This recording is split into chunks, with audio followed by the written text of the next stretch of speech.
It's time for some advice because I'm feeling wise because I woke up this morning and I said, God, give me a gift. Give me the wisdom of 1,000 years.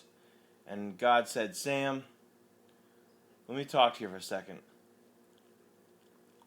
The wisdom of 1,000 years doesn't come lightly. It's not something you want because a little bit of experience is like a patina on a bronze statue. It's real nice looking. A little bit of experience is like the way Beck dresses, the musical artist Beck, the way he dresses. That's what a little bit of life experience will do to you, and you can impress people, and it's it's nice looking at parties. You can whip out your life experience and really really talk a big game. But just like shit that collects on a statue, if you have too much life experience, you're like what's that porn, Crack Whore Confessions? What's the one where they get crack whores and they fuck them? That's what you turn into. That's what happens when you go overboard. Everything in moderation, including wisdom and experience. Otherwise, you're just a fuckhole. Life boils you down into a fuckhole. And it's not because you're dumb or you made bad moves. It's just that's what happens when enough stuff happens to you. When you get to a high, it's not like World of Warcraft where you reach level 60 and you're a god and you get pussy all day. Because when you get a level 60 character in WoW, you get so much pussy that your dick is just red and chafed all the time.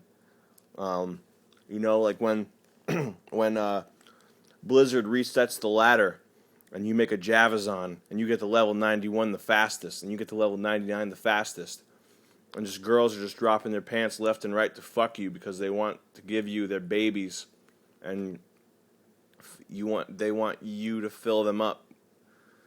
They want you to fill them up. You want to get filled up? But life, you kind of get up to, maybe this is just a guess, I don't know. Maybe I'm wrong. I don't know, I'm stupid. But I think you get up to like level 50, and then it's all downhill. And then, as you progress, as you gain skills, you just keep getting fucked. And like bums are fucking you in the mouth. Bums are coming in you. You become a bum cum dumpster. You become a bum cum bucket. You become cum. So yeah, what I was thinking was, I was thinking about like these girls and guys too, who go to nice colleges, a nice Boston college, a nice college in Boston. I think I should go to a college in Boston. These olive green colored colleges. I'll go to a place where there's a lot of olive green brick. Point me in that direction. I'll go to Wesleyan. I'll go to Wesleyan for a few years. Fuck it. I'm not paying for it. And they have this sort of like,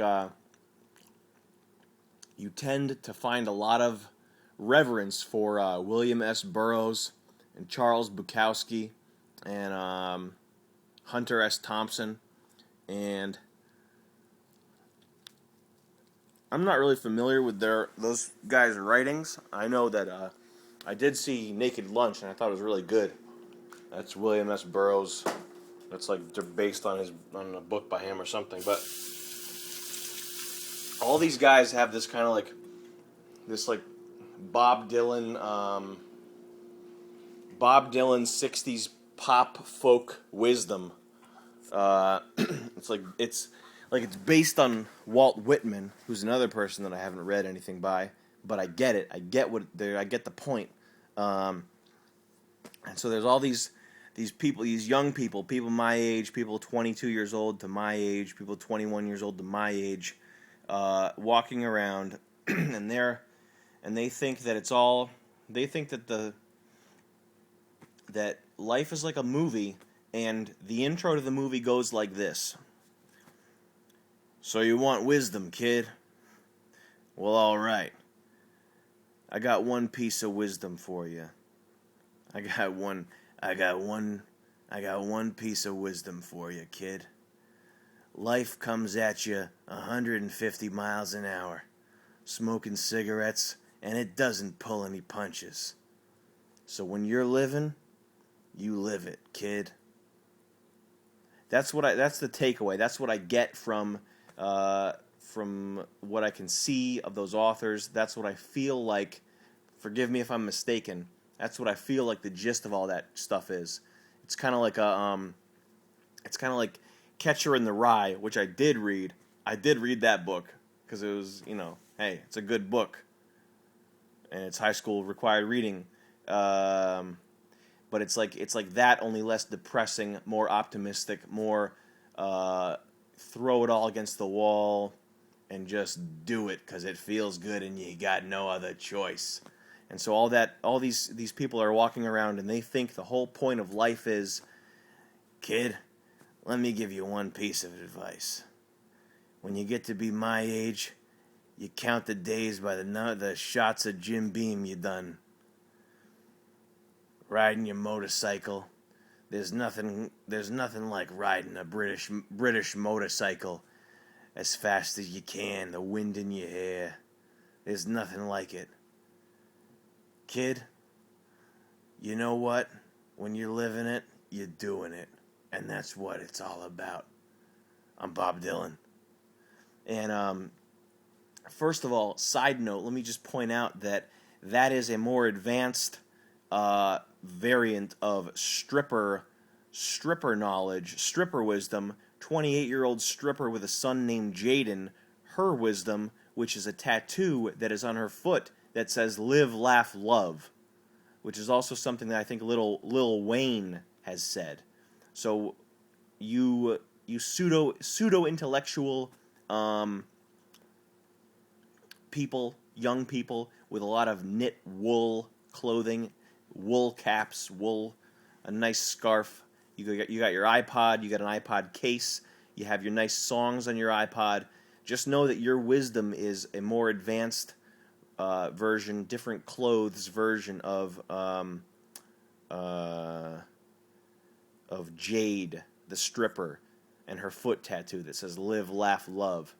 But what I was also thinking about, I think I talked about this before, but this is something that I talk about with Nick a lot, and that is that if you haven't had some sort of trauma in your life, you're probably a bad person, and I think that's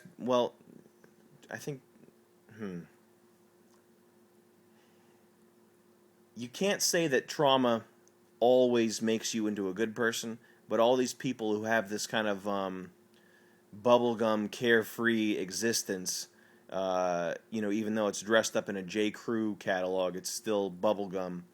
All these people, the one common thread is that they have not had major life trauma. I might be wrong about that, I don't know. But that's kind of what I feel like. Because I was just looking at this guy on YouTube, on Facebook. This person that I kind of know who he is, but I'm not friends with him or anything. But he was a pole vaulter in high school, and he broke his back, and for the past 10 years he's been in a wheelchair. Handsome guy, kind of built like Charles Carroll, like a very lean but robust, like a little mini warrior build. He had that. He had a nice build. He had a handsome face, and he broke his back, and he's been in a wheelchair for 10 years. And he decided that the big shift in his life that was going to get him back up on his feet was becoming an artist. And the way he did that was he took photographs and did Adobe Illustrator vector tracings of the photographs and printed out stencils and did big acrylic paintings using those stencils with expensive materials, expensive canvases. They look okay, but still you're taking computer tracings and using stencils, and that's what life is. That's what is waiting for you. in under the rafters, in between the bleachers. You're having fun. You're watching the game. You're watching the varsity game, but there's a child molester under the bleachers, and he's going to grab your penis or your vagina and pull on it really hard, and you'll be screaming, but no one will notice you screaming because they're all enjoying the game. I just thought of that, and that's pretty true. That's pretty much what is going to happen. Life not necessarily reptilian Illuminati, but the mechanisms of control, the system, the gears. That I don't believe in too much conspiracy theory. I think that a lot of this stuff is organic. I think it's just you put 10 people in a room and systems emerge. But these systems, they are going to seek to control you and fuck your life up at any chance you can give it. Anytime you get a speeding ticket, anytime you get a little thing, and it's always if you're middle class and you get 2 speeding tickets, that's fine. I mean, it's a hassle. You probably, if you're in Connecticut, you have to go to driver retraining. It's not that big of a deal. But if you're lower middle class and you get 3 speeding tickets, if you make 25,000 a year, if you make 34,000, if you make the average American medium income and you get 4 speeding tickets, like that could be like the beginning of the end. Like that could be the part of your life where it starts to get real fucked up. That day that you get the 4th speeding ticket, you might look back at that 15 years later and realize, wow, my life turned into a piece of shit because I got a 4th speeding ticket. So just be ready for that, and you